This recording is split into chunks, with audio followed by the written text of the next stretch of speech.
Hey, you guys, it's Jade here. I am sitting in front of my computer desk because I'm about to make a video showing you how to use Astro.com, how to read charts from Astro.com, how to add extra asteroids and points from Astro.com, how to look at your personas chart, your synastry chart, your composite chart, all of that on Astro.com. That is the only website that I prefer to use whenever I'm doing readings of any kind. A lot of times I will post screenshots of charts from Astro Theme whenever I'm doing a celebrities chart, because Astro Theme, it's usually the first search result. I don't really mind it. I just screenshot it just for the purpose of the celebrity or whoever the notable person is. But when it comes to personal readings or anything else that I'm doing, horary, Astro.com. Memorize it. But okay, let's get into the video. Guys, this is Jade. I'm going to show you how to read your chart from Astro.com. Like I already mentioned in the intro, I'm going to show you how to read the aspects, the houses, how to look at the degrees of the houses, the degrees of your planet, how to add things, etc., etc., etc. So let's go right into it. So what you want to do is you go online and you go to astro.com. Boom, right there. Just type in astro.com and you're going to see this page. Astro.com is a very, very what's the word here? Well written website. It's very well written. There are articles on tons of stuff, tons of astrology content that you wouldn't even think of, more than just the basic, oh, this is what Mars and Virgo means, or this is what Venus and Capricorn means. It's got pregnancy astrology, the astrology of anything you can think of, astrology of plants. I think they even have an article on that. So, but let's get into the charts. So you go up here to free horoscopes. If you are on your phone, you can just click free horoscopes. If you're on the computer, all you have to do is hover over it and you scroll down to drawings and calculations and you go to extended chart selection. Always just go to free horoscopes and then extended chart selection. Boom. Sorry, my Wi-Fi is kind of slow, I guess. So what you're going to see is this is the extended chart selection screen. As you can see, I already have my own birth chart right there. That's my mom right there. It's got the current date. You can change the chart wheel type, the drawing style, etc., etc., etc. But let's start with the basics. What you're going to want to do is, if this is your first time making a chart for yourself, you're going to go to add new person. And then I don't have to do that, so I'm just going to press edit birth data and it's going to bring us both to the same screen. And then you get this screen. Your name, it doesn't really matter what you put your name as. This is my full name. I know, leave me alone. You can put your gender, that doesn't matter. Whether you're putting event or not, whenever I'm doing a horary, I usually don't like to click the event button because it slightly changes the graphic of the chart, and I prefer the graphic that you get when you click male or female. You put in your birthday, your time, the place you were born, and then you would press continue.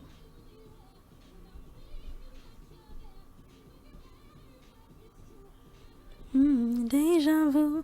And then we're going to keep it simple. We're going to start simply. Don't change anything. Everything's fine the way it is for now. We're going to go to click here to show the chart.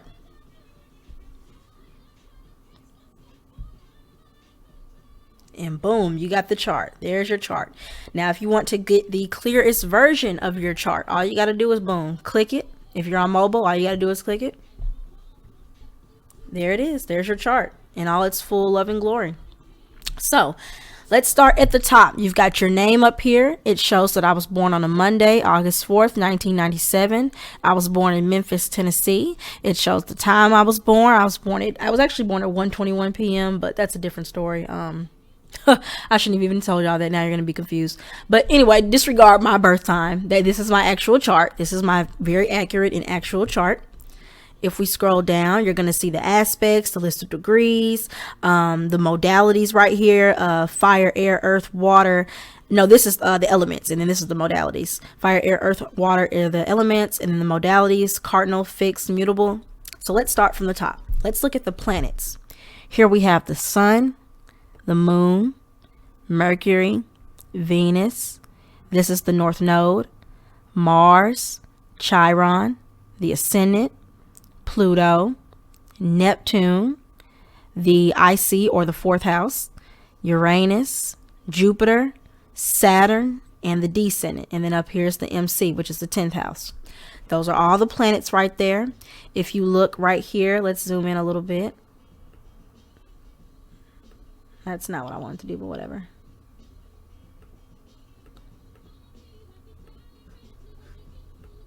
We zoom in some and we can see that beside the planets are these little numbers. What are those little numbers? Those are the degrees of your planets. Whenever I'm talking about the degree of this, or Venus is at this degree or that degree, this is what I'm talking about. When the planets move throughout the zodiac, they are moving in a circle, which is the zodiac circle, of 360 degrees. There are 30 degrees in each sign. Each sign has 30 tick marks, as you can see. And 30 times 12 is 360. So when I was born, the sun was at that 12th degree of Leo, the moon was at the 27th degree of Leo, Mercury was at 9 degree Virgo, etc., so on and so forth. So let's look at your angles. This is your ascendant, or your first house. The IC is your IC, or the 4th house. Descendant is the 7th house, and the MC is the 10th house. As you can see, they also have their degrees listed on them too. All of the degrees are important. When I was born, Libra was rising at 27 degrees. Now you can look on my Twitter page for information about how to research degrees, and I assume most of you probably already know which degree is which, so I'm just going to continue on. If you need to pause, that's fine. I was born when Libra was rising at the 27th degree, which is a Gemini degree. So my Libran nature has a Gemini influence. Not only am I nice and mannerable, Libra, but I am extremely talkative, which means I'm nice and mannerable with anybody very easily. It's easy for me to just talk to people and just be like, oh, thank you. You know, that's just my personality. So let's look at the aspects. What do all these crazy ass lines mean? What do lines mean? Sorry. What do all these crazy ass lines mean? So this is the trine aspect. Do you see this very long line between the sun and Saturn? That is a trine. It's long and it's blue. That is the trine aspect. That's what it's going to look like on astro.com in a chart. And then let's look at the sextile. Do you see this short blue line between Jupiter and Saturn? This is a sextile aspect. It is a shorter line. Notice how the trine takes up it goes through 5 houses. 1, 2, 3, 4, 5. That's a trine. It's going to go through 5 houses typically.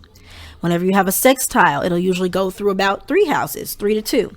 1, 2, 3. It's going through 3 houses. It is the shorter blue line. This is a sextile and this is a trine. As you can see, this long red line, that is an opposition.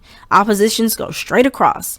You see how the sun and Jupiter are straight across from each other? That is an opposition line, that long red line. What is the short red line? That is a square. A square will go through about 4 houses. 1, 2, 3, 4. That is the square. The short red line. What is this green line right here?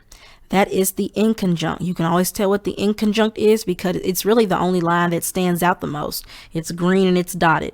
Those little black ones, don't even worry about it, because if you're watching this video and you need to know how to read this chart, you don't need to be worried about those right now. No offense. I'm just saying that'll just get you too confused. But this is the inconjunct line. I do talk about the inconjunct pretty often. So let's say you're getting kind of confused. You're like, okay, this looks like a trine, but I'm not sure. What you can do is you can go down to this handy dandy table and you're like, it looks like there's a trine between the sun and Saturn, but I'm just not quite sure. So you scroll on down, you go to the sun, and then you scroll down till you get to the box where the sun and Saturn are intersecting. Y'all know how to read tables like this? And I can see here that it is in fact a trine represented by this triangle. That little -8, it means that the sun and Saturn are 8 degrees apart. And it means that the sun is applying to Saturn. It means that the sun is moving towards Saturn. At the time I was born, the sun was moving towards Saturn. That's why it's a -8. We have 8 degrees until the sun makes it into an exact aspect with Saturn at the time I was born. See, 20 minus 12 is 8. There's 8 degrees between them. This means that this is a very loose trine. Whenever you're looking at aspects, most aspects have an orb of 10 degrees. What is an orb? An orb is the distance between two planets, usually between 0 and 10 degrees. When I was born, the sun was 8 degrees away from Saturn. The moon was 7 degrees away from Saturn. So as you can see here, my sun and my moon, they're in the same sign, but they are not conjunct. I forgot to talk about the conjunction. Do you see here between my Mercury and my Venus where there's a little red line connecting them? That is a conjunction line. It shows that I do have a conjunction. I do not have a conjunction between my sun and my moon. There is no red line between them. This little green line right here, this itty bitty tiny one, that's a semi-sextile. That's what's going on right there. But I do not have a conjunction between my sun and my moon. And I can also double check that by going down here to go to the box where the sun and the moon intersect. There's nothing there. They don't aspect each other. That doesn't mean they don't still influence each other, because they do, which is another lesson for another day, but it means that they do not aspect. So let's look at the houses. A lot of times when people are looking at astro.com, they seem to get confused about the houses, and they're like, I don't know which goes where. I don't know what the fuck I'm looking at. So the ascendant, like I said, is always the first house. IC is the 4th. Descendant is the 7th. And the MC is the 10th. Whenever you're reading a chart, you're going to read it counterclockwise, which means you're not going to go, the clock isn't going to go this way. It's going to go the other way, which is this way. This is counterclockwise, going up to the right and over to the left. So you start with the first house. Do you see this little bitty 1? This is the first house. You see how the 1 is only inside of this nice little pie piece right here? This is the first house. My first house starts in Libra, but it is mainly filled up with Scorpio. My second house starts in Scorpio. It's mainly filled up with Sagittarius. I have Pluto in my second house. Now, do not get confused because of this 2 beside my Pluto. This just means that my Pluto is at the 2nd degree. I know it's in the 2nd house because it is inside of the little pie piece where the 2 is, and so on and so forth, all the way around to the 12th house. Boom, just like that. Whenever you have a chart, some people are going to be born with an Aries rising. And whenever you're born with an Aries rising, it just means that your houses will 9 times out of 10 fall into the natural zodiac order. It doesn't necessarily mean anything special or anything that needs to be paid extra attention to. It's just the natural order. You know, you just so happen to be born with the Aries rising. I get that question a lot. People are like, my chart seems to have all the houses in the right place. What does that mean? Or if you're like me and you have a Libra rising, sometimes I get questions. All my charts are the exact opposite of what the zodiac is. What does that mean? It just means you're a Libra rising. Libra is the opposite sign of Aries. So naturally, people who are Libra risings will usually have their houses be in the exact opposite of what the natural zodiac order is. So let's go down here. You can see right here, you have a handy dandy list of the planets, including the true node and Chiron, and you can see what degrees they are at, and you can see what sign they are in case you don't really know by the pictures already. And then right here, this just means the minutes that they were at. You don't have to worry about that for right now. Do you see this little bitty R? That means that when I was born, I had these 1, 2, 3, 4, 5 planets retrograde. Jupiter, Saturn, Uranus, Neptune, and Pluto were retrograde when I was born because there is an R beside them. Now, if we go down here, this is where it can get a little confusing. How do I tell what degree my house cusp is at? So as you can see right here, I have my first house at the 27th degree. I know that because it's put there plain as day. My ascendant is at 27 degrees, and because the ascendant and the first house are basically the same thing, it means it's at 27 degrees when I was born. But what degree is my second house at? I don't want to waste time counting all these fucking tick marks, and then even if I count them all, I might get it wrong because as you can see right here, well, I'm sorry. Even if you count them all, you might get it wrong because, like for Pluto, for example, if we were to count the tick marks right here, we start with 1, 2, and 3, or 0, 1, 2, and 3. It looks like Pluto is on the 3rd tick mark. It almost is because it's at 2 degrees 51 minutes. All the zodiac degrees go up to whatever degree it's at and 59 minutes. It can only go up to 59. After 59, it goes to the next one. So if this would have been 259, the next degree would have been the 3rd degree. But it's so close on that 3rd degree, it looks like it's on there, but it's really not. It's really at the 2nd degree, which is why you want to go by what it says down here. this nice handy dandy table for you. So my ascendant is at 27 degrees. I know my second house is at 26 degrees. My third house is at 27 degrees. And then there seems to be a gap. It skips something. It totally skips the 4th, the 5th, the 6th, the 7th. All you see is the MC, the 11th, and 12th. Where is everything else? So when we're talking about houses, and this goes for every chart, every website, all houses are directly opposite of each other. If the second house is at 26 degrees, then by default, the 8th house automatically has to be at 26 degrees as well. If the third house, I think my third house is it's at 27. My third house is at 27 degrees. So by default, if I take my mouse or my finger and go all the way up, boom, my 9th house, it's the opposite house of my third. That means that it is automatically at 27 degrees as well. That's why it doesn't list every single house. It just expects you to know that if I tell it to you right here, then that means the opposite house must also be the same. So my ascendant is at 27 degrees. We don't see the descendant anywhere because I should already know that my descendant must be 27 degrees if my ascendant is 27 degrees. My MC is at 1 degree Leo, which means by default, my IC has to be at 1 degree Leo. Y'all see how that works? Let's see if there's anything else important. That's pretty much all you need to know for how to piece together what is what and what goes where. Interpreting the chart is a whole entire different story that we will have to get into in another video. But I hope I explained this clearly. I hope I helped. If you guys need any help, if you have any extra questions, you can just leave a comment on Patreon or under the tweet that I'm going to put this on, and just let me know and I will be happy to help you. So thank you so much, and I will see you next time.